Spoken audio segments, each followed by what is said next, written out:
My name is Christopher Brown. My father was a prisoner of war. His name was Sidney Albert William Brown, and he was a prisoner of war at a camp called Aomi Hall in North Japan. And hello, I'm Anita Brown, and it's obviously my father-in-law. So my dad was 19 when he joined up to serve in the Second World War. He joined a regiment called the 6th Norfolks. They were then called up to go out to the Middle East, and on the way to the Middle East, they got a call to go divert to Malaysia, Singapore, to fight against the Japanese. He got captured and he got taken to a jail in Singapore called Changi, and he was probably in there for about 2 or 3 weeks, and they then transported him by steamship to southern Japan, so an island called Kubi. From that point, they then trained him up to Aomi, up in North Japan, where he became a prisoner of war in a cement factory, and he was there for 2.5 years until the war finished, and his time at that factory was 18-hour shifts on the furnace front, where the temperatures were probably 125 degrees, and outside there was very, very cold. There was 6 foot of snow outside. As far as we know, there was about 600 detainees at that camp, and 300 survived, which my father survived. How we all came about to know about Sidney's experience as a prisoner of war. He obviously, when he came back, he married, and then he had his family, and he never divulged any of his time in Changi or Japan. He just would not talk about it. But then in 1991, our daughter, Hayley, was doing a project at school, a history project on World War II. So she asked each of her grandparents their accounts of wartime.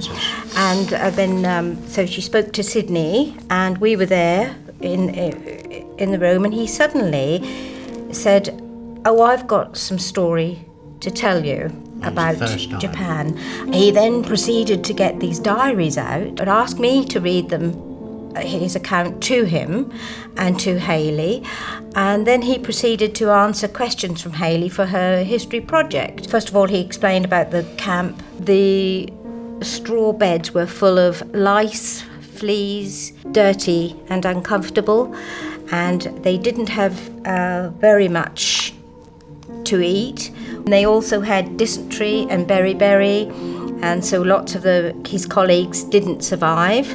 They were never washed, and they had to crawl everywhere and kneel for hours on end with bare knees on gravel and stone path, carrying a 25-pound weight with their arms above their head.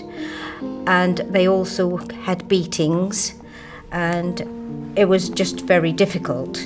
Brought it home to us what he did go through. I mean, we didn't really know what he went through until this all came out. Just didn't speak about it, so it was quite shocking, I suppose, at the time. We all went for a pilgrimage to Japan because they were going to do a memorial at the Denki factory, which was the cement factory that Sidney was at, which is still there with the name Denki on. Officials from the factory and the Japanese government attended. Yes. Yeah, and various top officials from the British military attended as well. We felt a lot of remorse was being given to us at that memorial. I was quite close to my father, and way back in the sort of early to mid-60s, my father decided that he would buy an airfield site where the Americans were during the Second World War in the village where he was born, and on it was many, many Nissen Huts, of which, you know, we've got the photographs of the Nissen Huts near Denki factory where he was a prisoner of war, and I think there's something about it. Why did he buy that? But he did. And when I stood there that day and outside that factory, and I'd imagine my father they probably had to go into that Nissen Hut and basically get materials or whatever to take back to the furnace.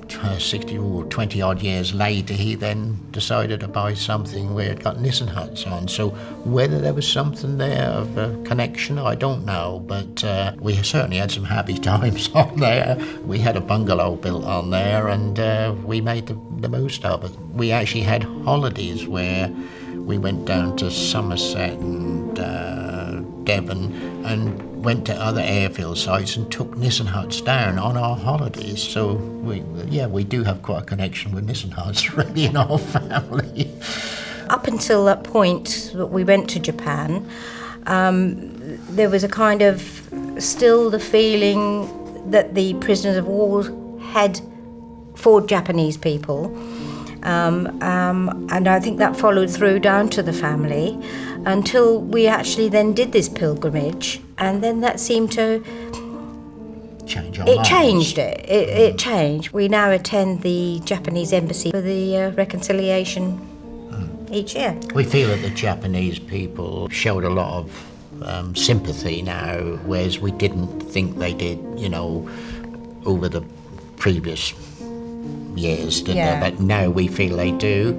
I wouldn't say that the younger people perhaps do quite as much, but the older people in Japan welcomed us with open arms and were very, very remorseful.